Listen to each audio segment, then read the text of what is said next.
Asseyez-vous. Comment allez-vous, monsieur L'Avenir Boko?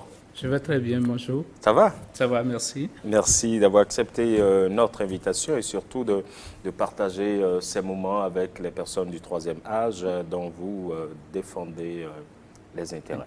Oui, C'est merci. bien cela. Tout à fait. Pourquoi d'abord avoir mis en place cette plateforme?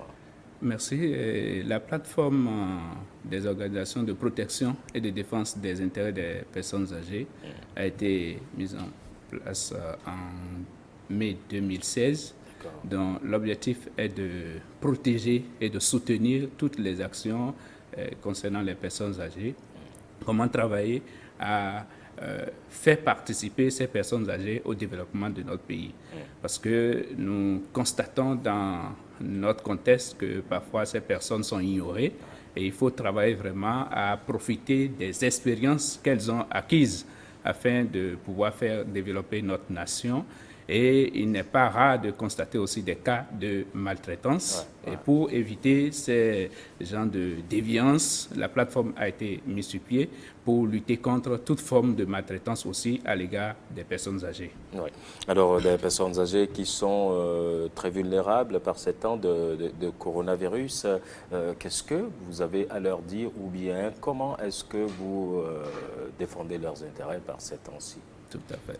Voilà, comme tout le monde le sait, c'est la couche la plus vulnérable par rapport à ce fléau qui est d'abord pour nous une grande épreuve, une épreuve pour tout le monde, mais pour les personnes âgées, c'est encore plus grave, plus accentué.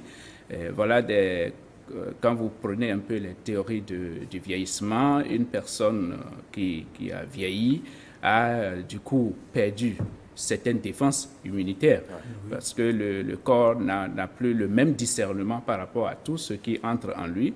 Et donc, quand un virus vient, naturellement, ça attaque plus que nous qui sommes peut-être encore plus jeunes. Et donc, dans ce contexte, ça crée encore plus de problèmes, à savoir que ces personnes, il y en a qui vivaient déjà un certain isolement. On a l'impression que c'est un nouvel isolement qui se crée. Et donc, quand vous prenez peut-être les maisons de retraite, des gens qui ne pourront plus avoir de visites, alors que ces visites étaient vraiment réconfortantes pour leur permettre vraiment de vivre encore longtemps, qu'on dise maintenant à cause de ce virus, et là c'est de bonne foi que ces personnes ne pourront plus recevoir de visites. Vous voyez, ça les isole davantage. Du coup, ça crée des troubles psychologiques et ça énerve parce qu'il faut pouvoir bien communiquer pour que ces personnes puissent comprendre la nécessité de rester chez soi, qu'on ne peut plus avoir ces petits-enfants rigoler, les alcoolades. Tout ça, il faut arrêter. Vous imaginez pour un contexte dans lequel nous sommes, quand je prends notre contexte, le Bénin, les personnes âgées veulent être toujours entourées de leurs petits-enfants. Qu'on dise maintenant, restez chez vous. Vous voyez, ça sonne mal chez nous. Quand l'expression « restez chez vous », c'est-à-dire vous êtes obligé de dire à votre mère, maman, s'il vous plaît, ne nous rendez pas visite ces temps-ci, compte tenu de ce qu'on est en train de dire, c'est pas facilement acceptable. Mais on est obligé de l'observer. Mais il faut pouvoir mieux l'expliquer pour que chacun de nous puisse comprendre qu'il est nécessaire de rester chez soi. Ce n'est pas de la frustration, mais il faut pouvoir vivre ce moment avec beaucoup de gaieté et se dire que ce n'est pas une occasion pour se fâcher contre les enfants, mais non, pas du tout, c'est pas ça. C'est passager, cette méfiance que l'on a aujourd'hui, c'est juste passager, voilà. Que c'est les circonstances qui nous l'imposent. Qui nous l'impose et nous avons foi que ça va véritablement passer parce que il y a, dans notre contexte, il y a des gens qui sont dans leur maison qui malheureusement vivaient l'isolement mais sous une forme de maltraitance. C'est-à-dire les enfants ne demandaient pas entre-temps après ces personnes. Et voilà qu'il y a encore ce fléau qui est arrivé. Ça s'ajoute, donc, ils vont en profiter davantage pour fuir leurs parents. Ouais. Et c'est en cela que nous voulons vraiment que les gens ne profitent pas d'une situation pour s'éloigner de leurs parents, parce que on a tous les moyens pour être toujours en relation avec les parents. Lorsque vous parlez l'avenir de ces moyens-là, quels sont-ils ces moyens, excepté le téléphone? Voilà, le téléphone, vous pouvez l'utiliser sous plusieurs formes, puisque aujourd'hui on peut faire des appels vidéo. Pour échanger avec ses parents. Ça ne peut plus se limiter. Si on ne faisait que des appels audio, il faut maintenant voir dans quelle mesure on peut mettre à la disposition de ses parents des Androids pour les voir en vidéo, échanger avec eux pour avoir de leurs nouvelles, parce qu'il n'est pas très bien que dans le contexte actuel, que ces gens se retrouvent seuls. Et l'autre chose, si ces personnes âgées avaient des agents ou bien du personnel qui était dans la maison, vous voyez, il faut pouvoir faire respecter à ce personnel des règles qu'il faut suivre pour ne pas vraiment créer des problèmes à la personne sur place. Il faut même faire demeurer ces gens-là dans les maisons sans trop de déplacement. Parce que si ces gens ce personnel doit aller, revenir, tout ça, ça pourrait entraîner ce que nous ne voulons pas. Mais comme on le dit, puisqu'ils sont vulnérables, on doit en tenir compte et adapter les services actuels par rapport à ce que nous vivons. Et donc, les moyens, c'est surtout le téléphone et ce que l'État a fait très bien déjà, c'est de communiquer assez et dans toutes les langues sur le fléau afin que chacun soit préparé à ça pour que nous sachions que voilà, c'est arrivé parce que l'humanité a réussi ce rêve, à savoir l'allongement de la vie. Mais c'est comme si ce fléau est venu pour annihiler tous les efforts de plusieurs années. Imaginez, les 10 prochaines années, c'est-à-dire 2020-2030, les Nations Unies ont dédié cette décennie à la décennie des personnes âgées.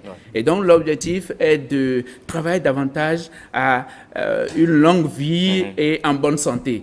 Mais on était là, on se préparait à cette décennie, quand subitement, ceci vient tomber dedans comme un coup de marteau qui fait très mal dans le dos. Et on se dit, mais comment ça va se passer? Nous pensons, c'est difficile, c'est peut-être une mauvaise nouvelle, mais nous savons que ça va passer pour que la décennie-là soit réussie. Parce que l'humanité a tellement travaillé. Je suis sûr que Dieu est avec nous. Il veut que nous vivions longtemps. Et les gens travaillent déjà pour que la longue vie soit vraiment une réalité et qu'on puisse profiter de ce dividende de longévité dont nous avons bénéficié, nous aussi, au Bénin.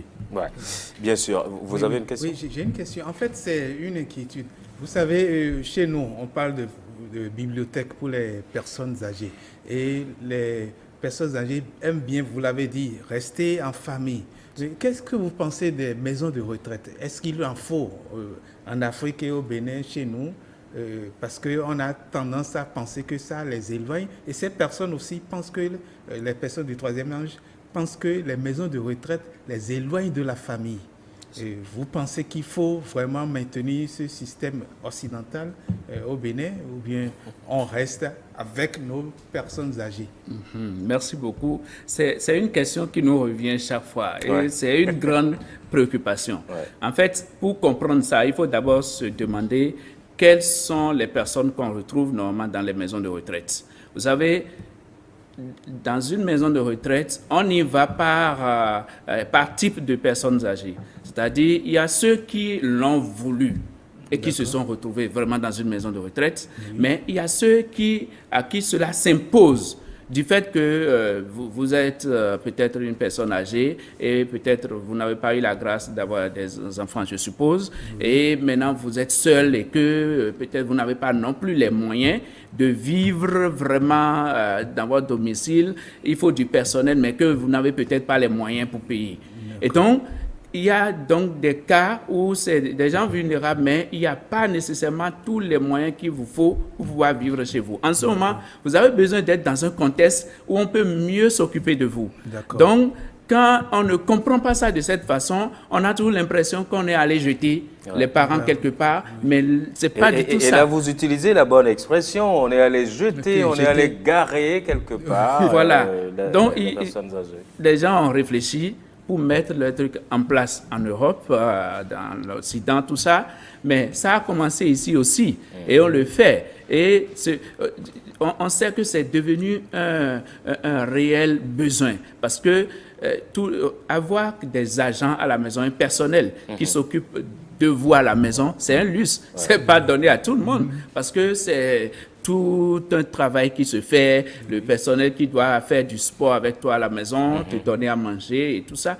Encore que si c'est un cas, un grabataire, vous imaginez, donc il faut payer tout le personnel, y compris les auxiliaires de vie sociale, et même encore du personnel médical pour gérer tout ça. Alors que les maisons de retraite ont en leur sein tout ce personnel qui s'occupe alors de vous. Et donc, du coup, vous avez cette chance de pouvoir rester dans des meilleures conditions en vous retrouvant dans ce centre. Et donc, vos parents peuvent avoir les nouvelles à tout moment, peuvent appeler, savoir ce qui se passe. Et donc, cela n'est pas impossible chez nous. Donc, il est facile, je sais, et je l'entends souvent, mais nous, on n'en parle pas trop. Il est facile de dire, nous, on ne fera pas comme les autres, mais quelles sont nos propositions? C'est un paradoxe, parce que ce qui se passe ailleurs se passe déjà chez nous, à savoir que nous aussi, à des moments donnés, nous maltraitons nos parents. Et si nous maltraitons des parents, il faut qu'il y ait des mesures d'accompagnement, c'est-à-dire que l'État ou bien la société civile mette en place ce que nous appelons en ce moment de la solidarité. Parce que mettre en place des maisons pour accueillir les personnes âgées, c'est de la solidarité. La solidarité, elle peut être collective, elle peut être payante même, parce que quand l'État n'arrive pas à mettre ça en place et que c'est un privé, il doit pouvoir avoir les ressources pour est-ce que vous voyez? Donc, c'est de la solidarité manifestée sous une forme d'entreprise pour accueillir ces personnes et s'occuper vraiment d'elles. Donc, il faut naturellement créer ces conditions pour que des gens puissent vraiment s'occuper de, si nous voulons vraiment profiter encore de leurs expériences. Mais si leurs expériences ne nous disent rien, bon, donc on les laisse mourir tranquillement et on les enterre. Oui, voilà. Mais en le faisant comme ça, c'est que nous-mêmes, on n'aura pas la chance d'être pris en charge quand on va atteindre cet âge-là. Parce que c'est ce que nous semblons souvent oublier.